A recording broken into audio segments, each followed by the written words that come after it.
कहानी शुरू होती है आर्यन रिद्धू हारून से, एक आकर्षक फुटबॉल प्रेमी युवक जो कॉलेज की पढ़ाई के बाद अपनी जिंदगी में थोड़ा उदास और दिशाहीन महसूस करता है। इसी दौरान उसकी मुलाकात निधि प्रीति मुकुंदन से होती है।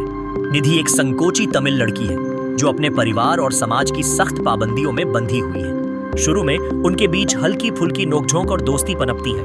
उनका रिश्ता धीरे धीरे गहरे प्यार में बदल जाता है जो उनकी युवावस्था की चंचलता और सच्चे जुड़ाव को दर्शाता है। फिल्म का पहला भाग उनके प्यारे पलों, दोस्तों के साथ मस्ती और खुशनुमा संगीत के साथ इस रिश्ते की मजबूत नींव रखता है। सब कुछ ठीक चल रहा होता है जब अचानक निधि की जिंदगी में एक बड़ा संकट आता है। पारिवारिक पाबंदियों या शायद किसी अप्रत्याशित मुसीबत के कारण निधि को अचानक आर्यन की दुनिया से खींच लिया जाता है और वह खुद को मदुरै के तनावपूर्ण और अपरिचित माहौल में फंसा हुआ पाती है।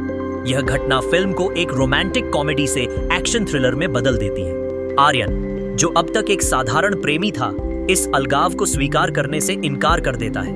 उसका गहरा अटूट प्रेम उसे निष्क्रिय नहीं बैठने देता। वह निधि को बचाने और उसे वापस लाने के लिए एक खतरनाक सफर पर निकलने का फैसला करता है। आर्यन की मदुरै की यात्रा खतरों से भरी है। वह एक अपरिचित शहर में प्रवेश करता है जहां हर कोने पर तनाव और खतरा मंडरा रहा है। निधि की खोज अब केवल व्यक्तिगत मिशन नहीं है, यह उन ताकतवर, शायद आपराधिक तत्वों के साथ सीधा टकराव है जो उसकी प्रेमिका को बंधक बनाए हुए हैं। फिल्म का दूसरा भाग पूरी तरह से एक्शन थ्रिलर बन जाता है। आर्यन को अपनी प्रेमिका को बचाने के लिए संघर्ष करना पड़ता है और इस प्रक्रिया में वह एक साधारण लड़के से एक निडर व्यक्ति में बदल जाता है। उसे खतरनाक गलियों से गुजरना पड़ता है, ताकतवर दुश्मनों का सामना करना पड़ता है और ऐसी चुनौतियों का सामना करना पड़ता है जिनकी उसने कभी कल्पना भी नहीं की थी। मैंने प्यार किया का क्लाइमैक्स बेहद तीव्र और रोमांचक है। यह वह क्षण है जब आर्यन की बहादुरी और सूझबूझ की अंतिम परीक्षा होती है। यह लड़ाई केवल शारीरिक नहीं है, बल्कि निधि को जकड़ने वाली कठोर सामाजिक और आपराधिक ताकतों के खिलाफ भी है।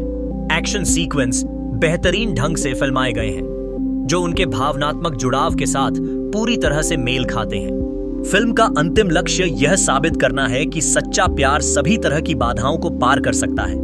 यह कहानी इस बात पर जोर देती है कि आर्यन अपनी प्रेमिका को बचाने और उससे फिर से मिलने के लिए हर हद तक जाता है, जिसे फिल्म का केंद्रीय विषय प्यार हर चीज पर हावी होता है पुष्ट होता है। फिल्म एक सशक्त संदेश के साथ समाप्त होती है जिसमें एक रोमांचक एक्शन थ्रिलर के साथ एक भावुक प्रेम कहानी का गहरा प्रभाव दर्शकों पर छूटता है।